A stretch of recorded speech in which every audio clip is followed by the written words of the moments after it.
Ako si Walter Nieves. Dati akong taga-Subic pero ngayon dito na ako naka-residence na ako ng Zaragoza, Nueva Ecija. Isa akong OFW sa Qatar. Bali ang trabaho ko ay oil spill responder. Kami yung nagre-response kapag may natatapong langis sa offshore, sa onshore, tsaka sa inland. Siyempre, unang-una sa pamilya natin kaya tayo nagtatrabaho. Meron akong 2 anak na kailangang suportahan, kailangan kong paralin. So, kailangan nating buhayin yun eh. Responsibilidad natin yun. Dito kasi sa Pilipinas, dati akong factory worker. So bilang factory worker naman, alam natin na sumasahod tayo, kaya natin pakainin yung pamilya natin, pero yung mga ibang pangangailangan nila hindi natin kayang ibigay. So kailangan natin ng dagdag na income. So pag dito ka kasi, yung pinagtatrabahuhan mo, pangkain mo lang, minsan hindi pa dumarating yung sahod, naipangutang mo na yung sasahurin mo. Tapos pag may kailangan kang gastusin na malaki, kailangan pang isanla yung ATM mo para lang masuportahan. So hindi talaga kaya. Kailangan talagang mag-OFW, mag-abroad para lumaki yung income natin. Nung matapos po yung kontrata ko sa Qatar, umuwi na ako ng Pilipinas. Tapos nag-isip ako kung anong negosyo ba yung pwedeng pasukin. So una, naisip ko magluto-luto na lang kasi marunong din naman magluto. Sa naisip ko rin yung magtinda ng, ng mga overruns kasi usong-uso noon yun eh. Kaya lang sa overruns, talagang malaking puhunan, malaking oras na kailangan mong gugulin. Tsaka konti naman yung tutubuin mo. So parang hindi worth it yung pagod. Ngayon, nung nag-isip ako ng mag-scroll ako sa Facebook, nakita ko yung ads nung Chantal Direct Sales. So, naghahanap sila daw ng reseller or distributor. Tinry kong i-click, tapos may kumausap sa akin, in-entertain ako, pinaliwanag niya kung ano yung Chantal. Pero, hindi ako na-convince kaagad. So, ang ginawa ko, sabi ko sa kausap ko, aaralin ko muna siya for 1 week bago ko siya babalikan. So, nag-research ako sa YouTube, tinignan ko ano ba yung Chantal, ano ba yung complan ng Chantal. Kasi unang-una, ayaw ko pag networking kaagad eh. Nung nakita ko naman na hindi networking si Chantal, sabi ko, okay ito, baka pwedeng subukan. So, doon nag-decide ako na kausapin ko ulit yung distributor na nakausap ko. Then, pinaliwanag niya sa akin kung paano ba. And that time, talagang nag-decide na ako, sige, susubukan ko, sabi ko sa kanya. Ayun, doon na nagsimula yung journey ko sa Chantal nung nag-decide ako nung time na yun.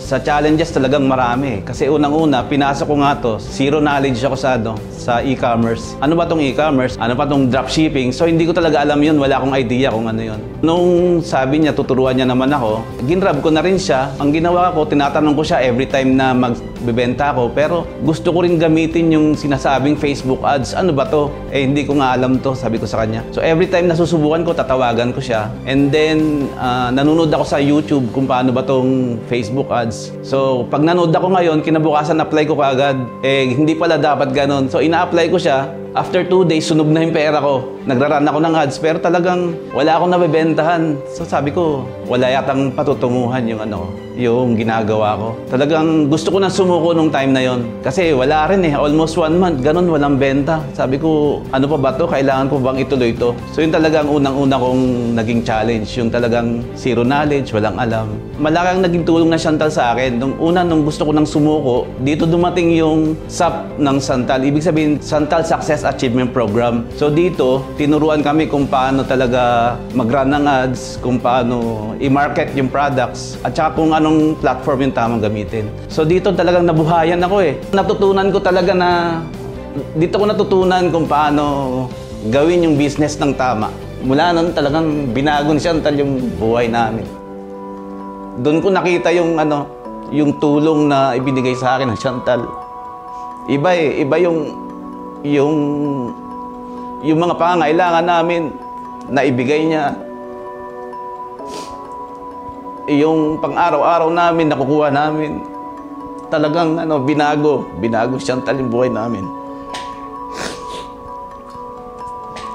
Napakaganda talaga kasi unang-una, nung nasa Qatar ako, ito rin yung answered prayer sa akin Di ba, bilang OFW, hindi ko nakasama yung anak ko ng matagal. Talagang lumalaki sila nang hindi ko nakakasama. So sabi ko sa Panginoon, Lord, gusto ko nang umuwi, pero dapat meron akong business na talagang makapag-provide sa amin ng pangailangan namin. So nung umuwi ako, ito ang binigay sa akin si Chantal. Nasa bahay lang ako, nagnenegosyo ko, kasama ko yung mga anak ko. So yun yung prayer ko talaga kasama ko yung mga anak ko, kumikita ako. Nagkaroon kami ng source of income kahit nasa bahay lang. Hindi ko na pala kailangan lumayo para lang ma-provide ko yung pangangailangan namin. Lahat yan pwedeng gawin sa Chantal. Ang masasabi ko lang talaga, lalo na doon sa mga OFW na kaparehas ko, natatakot umuwi dahil wala kayong madarat na source of income sa Pilipinas. Sinasabi nyo wala kayong trabaho, sinasabi nyo na mahirap magsimula. Hindi eh. Kailangan lang alamin mo kung ano yung pwede mong gawin.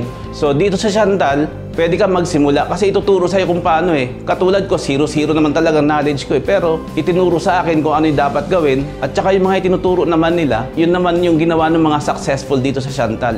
Lahat ng tamang ginawa nila kung bakit sila naging successful, ituturo nila sa'yo lahat yun eh. Yung mga products naman, lahat naman is fast moving. Kung gusto mong magsimula ng negosyo, pwede na sa Shantal kasi yung mga taong nangangailangan din ng trabaho, pwede mo rin silang tulungan sa pamamagitan din ng Shantal. So, ang encouragement ko lang, kahit na sa mga OFW, sa mga walang trabaho, sa mga single mom, single father, na naghahanap dyan ng pangkabuhayan, try nyo yung Shantal kasi talagang dito nasubukan na namin. So, kaya masasabi ko lang, dito sa Shantal, buo na ang pangarap mo, ikaw na lang ang kulang.